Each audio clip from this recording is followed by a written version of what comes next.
Hi, my name is Erasmo Eri Malacara, founder of Eri Aviation Videos.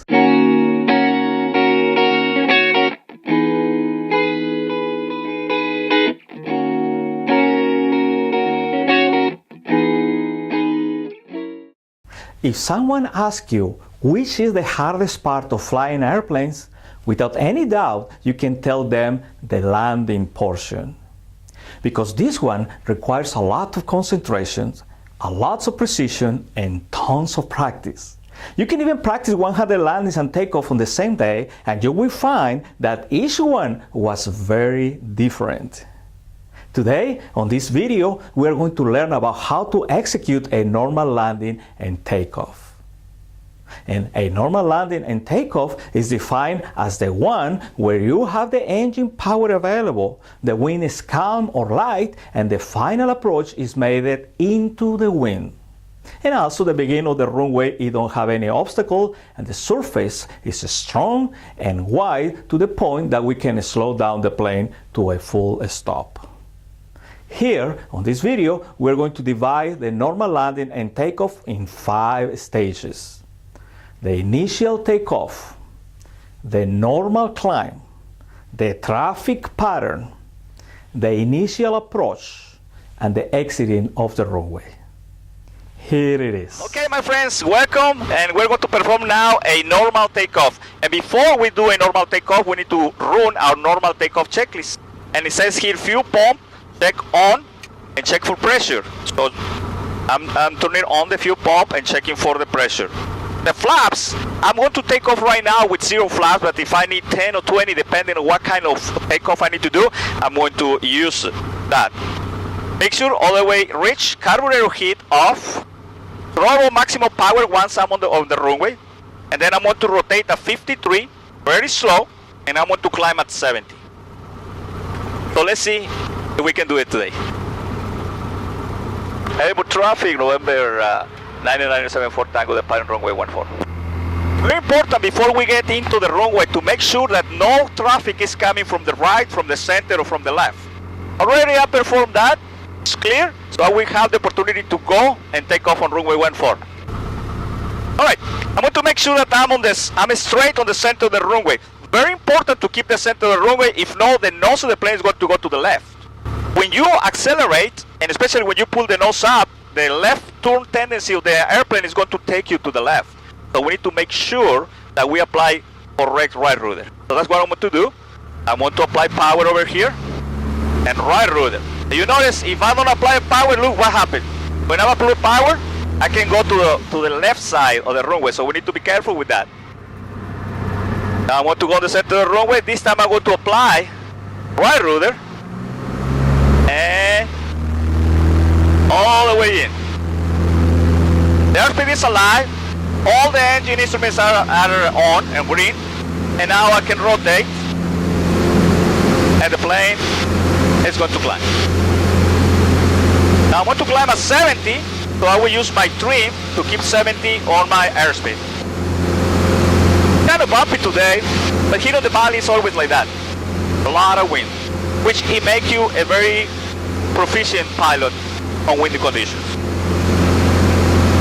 Now I'm going to tell them who I am, where I am, and my intentions.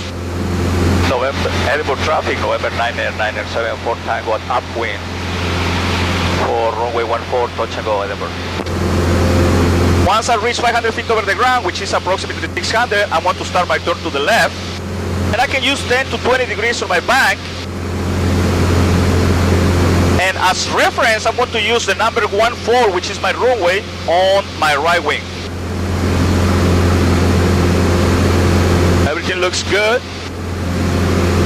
Now 50 feet before 1000, which is my pattern altitude, I'm going to reduce my power to approximately 2100 on my RPM. And the reason is, if I don't reduce power, the plane will continue climbing. Remember, it's excess of power what it makes us to climb. So if you don't close the throttle, the plane will continue climbing. Airport traffic, November 9974 Tango, left crosswind runway 14. I want to make sure that nobody's coming from the right, center, or left before I go on downwind. Because this is a uncontrolled airport, means we don't have a control tower, so airplanes without radios, legally, they can land over here. So we need to be aware of that and keep looking outside. There is my altitude, 1,000 feet. I have a little extra power there, so I'm going to reduce my power to say 1,000. And now I'm on downwind. Airport traffic, November 98974 Tango, upwind, runway 14. Now what I want to do is to perform my checklist, my landing checklist. So,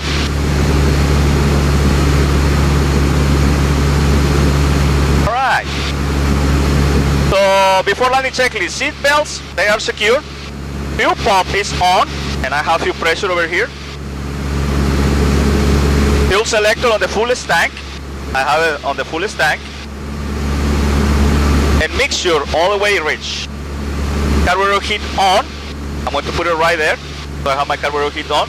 And now when I get to the end of the runway, I'm going to start reducing power to 1700. And I will use one flap.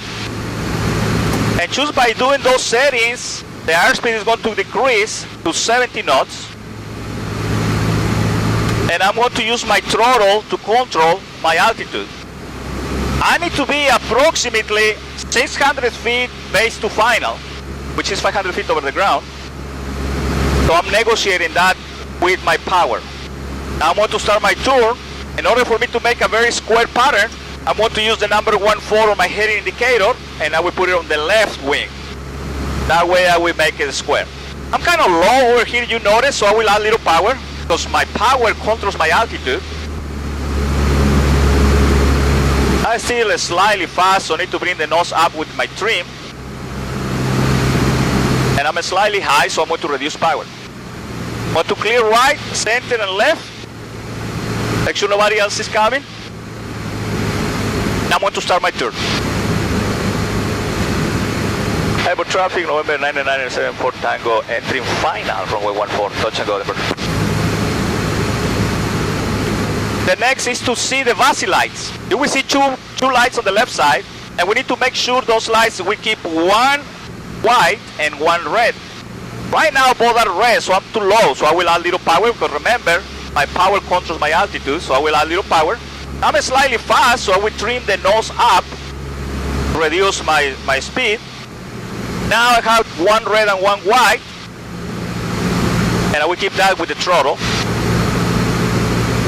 And I'm still slightly fast, so I'm going to reduce my speed with my trim. And I'm going to approach with 70.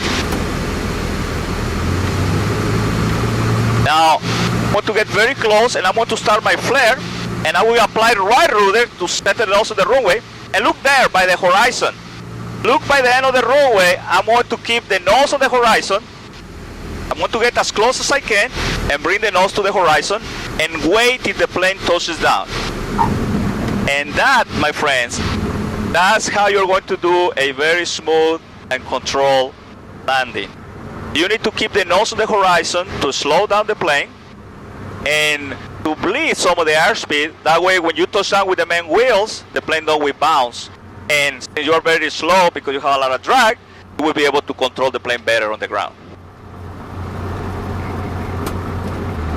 Now I'm going to exit the runway over here. And I will tell my intentions. Airport traffic, November 97974 Tango, exiting runway 14, taxiing to the ramp. And the last thing that I need to make sure that I do is my after landing checklist. Very important to follow the checklist, because that's how you avoid forgetting things, especially in the cockpit where it's extremely busy. All right, my after landing checklist says clear of the runway. We're already clear. Flaps, they need to be up. There is up. Fuel pump is off. Carburetor heat is off. Transponder standby. And contact ground or airport traffic. In this case, we don't have ground, we have traffic, so that's what we want to do. Airport traffic, November 97974 Tango, taxiing from runway 14 to the ramp. And that's how, my friends, we do normal landings takeoff. I know, my friends, it looks like it's extremely complicated. A lot of things to do at the same time. But trust me, with the correct training, with the correct practice, you will be able to do it. One of the most common mistakes that we make while landing a plane is the lack of holding the nose of the plane high enough to avoid a bouncing on the runway. Remember, the nose of the plane, it have a shock absorber which behave as a spring when you touch down with the nose wheel instead of the main wheels on the back of the airplane. If you touch down with the nose of the plane, it's going to impulse you back on the air and you are going to continue ballooning on the runway. Another of the most common mistakes that we do while landing an airplane is to pull the nose of the airplane too high, to the point that the plane will climb again. So how are we going to know how much to raise the nose of the plane while landing? And the key is in the horizon. Look at the horizon and not at the nose of the airplane. Develop the habit to look at the end of the runway, and this will help you to do a smooth and controlled landings. Meanwhile, please keep the sky safe and fun, and I'll see you next time.